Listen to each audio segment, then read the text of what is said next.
Buenos días, soy Ana Rivera Cous, estudiante del grado en Historia de la Universidad de Málaga,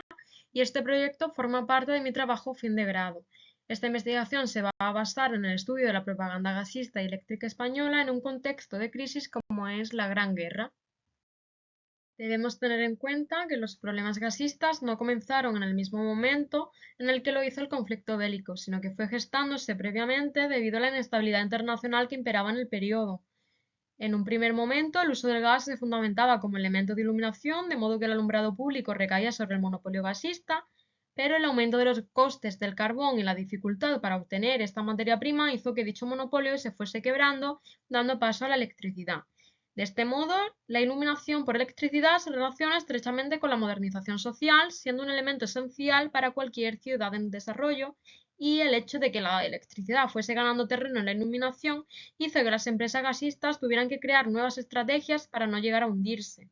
En consecuencia de todo esto, se diversificaron los usos del gas con el objetivo de aumentar la calidad de vida de los compradores y al final esto llevó a una progresiva mecanización de la vivienda. Pero sin duda se perseguía transmitir esos valores de confort y bienestar que todos anhelaban, relacionándolo con la idea de domesticidad. Estos conceptos serían utilizados de igual forma en la propaganda para conectar con esos sentimientos de intimidad y de hogar, y además también debemos destacar las salas expositivas donde los interesados podían obtener información y observar el modo de empleo de los aparatos. De esta manera, pues podrían imaginarse usando el producto y ver de cerca todas las ventajas que conllevaba.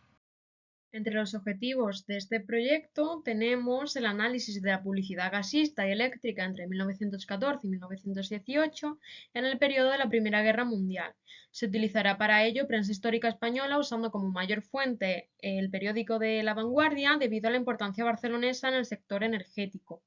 Además, todo el análisis se va a llevar a cabo desde un enfoque histórico, social y económico.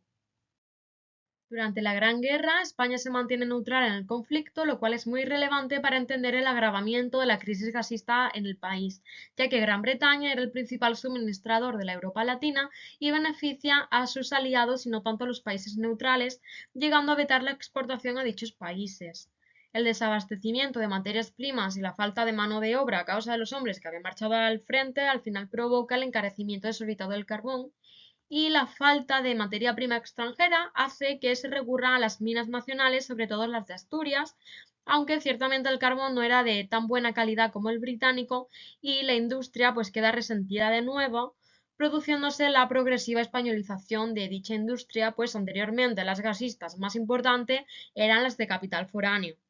El aumento de los costes de producción también lleva consigo a un aumento de los impuestos, siendo de un 10% para el alumbrado público y de un 17% para el particular ya en 1912.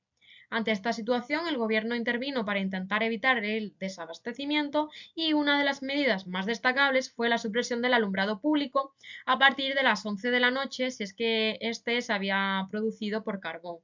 Este tipo de medidas afectaban más a las empresas gasistas, que veían mermados sus ingresos porque las eléctricas usaban como fuente de energía el agua. El gobierno encuentra también oposición por dos frentes: por un lado los ciudadanos que no querían ver peligrada su seguridad ante la falta de iluminación nocturna, y por otro las gasistas que querían incrementar sus precios para compensar la pérdida que estaban sufriendo. Como resultado, pues solían llegar a un acuerdo, o también pues llegaban a sustituirse las luces de gas por eléctricas, ya que esta fuente de energía pues resultaba mucho más barata de generar. Fue a partir de la segunda revolución tecnológica en 1870 cuando surgió la electricidad en formato industrial, llegando a producir a mayor escala, y la repatriación de capitales tras la Guerra de Cuba de 1898 supone la creación de grandes compañías, entre las que destacan las eléctricas, impulsando el desarrollo tecnológico. Aunque bien es cierto que las empresas eléctricas necesitaron gran capital en sus inicios a modo de inversión, tal y como hemos mencionado con anterioridad, la producción de electricidad era más barata que la de gas, pues utilizaba el agua como fuente de energía. Ante esta competencia entre los distintos sectores energéticos, el gas tuvo que diversificar sus usos, apostando por elementos de uso doméstico, tales como cocinas, hornillos, radiadores, etc. Así, debemos tener en cuenta que en todo momento estamos hablando tanto del gas como de la electricidad como elementos de lujo destinados a las clases pudientes que pudiesen permitírselo, pues no estaban al alcance de todos. Y en cuanto a la propaganda de estos elementos, resulta bastante curioso que ésta variaba en función de la época del año en la que nos encontrásemos. Por ejemplo, en invierno observamos más aparatos de calefacción y de iluminación, mientras que en verano tenemos más de cocina.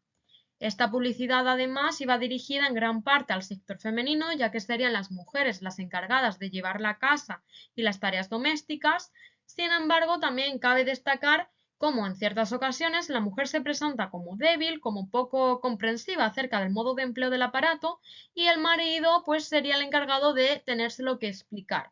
Este tipo de anuncios servirían para reforzar el poder y la autoridad del marido en el hogar, y de este modo, reuniendo todo lo anteriormente mencionado, para 1935 ya se había multiplicado el consumo privado, sobre todo el centrado en el ámbito doméstico, y destacando fuertemente la calefacción.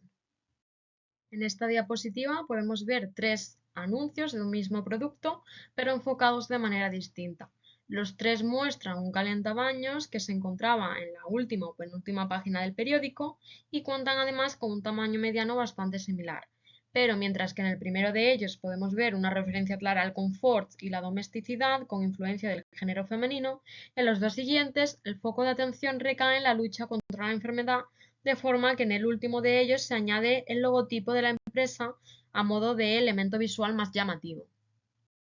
En este caso, seguimos viendo la misma empresa, aunque diversificando sus productos. Aunque no deja de anunciarse el producto principal, que son las bañeras, podemos ver cómo en el primero se muestra además una máquina de lavar ropa, aludiendo a la comodidad que sentirán las mujeres cuando la usen. De este anuncio debemos destacar también el aumento de los precios y la ilustración femenina, ya que aunque los únicos que podían permitirse era la clase pudiente, muestra a una mujer del servicio del hogar. En el siguiente, de gran tamaño, observamos además cómo se introduce un aspirador eléctrico, de forma que se hace visible el intento de la empresa por mantenerse actualizado, de forma que, aunque hasta ahora había utilizado el gas como fuente de energía, ahora introduce también la electricidad. Y por último, nos encontramos un anuncio donde el precio ha bajado en comparación al primero de esta diapositiva, en el que simplemente se muestran las ventajas que se conseguirían al tener una de las bañeras y sus calentadores. Es una clara alusión al elemento de comodidad y de calidad de vida. En relación con todo lo anteriormente dicho, podemos ver tres elementos publicitarios relacionados con la idea de domesticidad, tales como una estufa, un radiador o un esterilizador de agua, todos ellos funcionando mediante gas y, en definitiva, elementos destinados a hacer más fácil la vida de los individuos. Además, es apreciable el elemento estacional propagandístico que hemos mencionado antes, ya que si nos fijamos podemos ver cómo la estufa y el radiador fueron promocionados en noviembre de 1914 y enero de 1915 respectivamente. Por último, vemos dos ejemplos de anuncios de lámparas eléctricas, ambos son de diciembre de 1914, aunque el diseño publicitario es bien distinto. En el primero de ellos es apreciable su gran tamaño, con información abundante y clara del producto ofertado, pero por el contrario, en el segundo encontramos un anuncio de menor tamaño, más visual, con el dibujo de una lámpara, información breve y concisa. Esto nos podría indicar que, mientras que el primero de ellos corresponde a una gran compañía, el segundo sería de un pequeño negocio. Para finalizar, podemos llegar a la conclusión de que, incluso tratándose del mismo producto, el formato propagandístico cambia dependiendo del contexto en el que nos encontremos y del público al que queramos atraer. De igual modo, será muy relevante el foco de atención femenino, aunque las representadas en la publicidad serán en su mayoría las mujeres de servicio.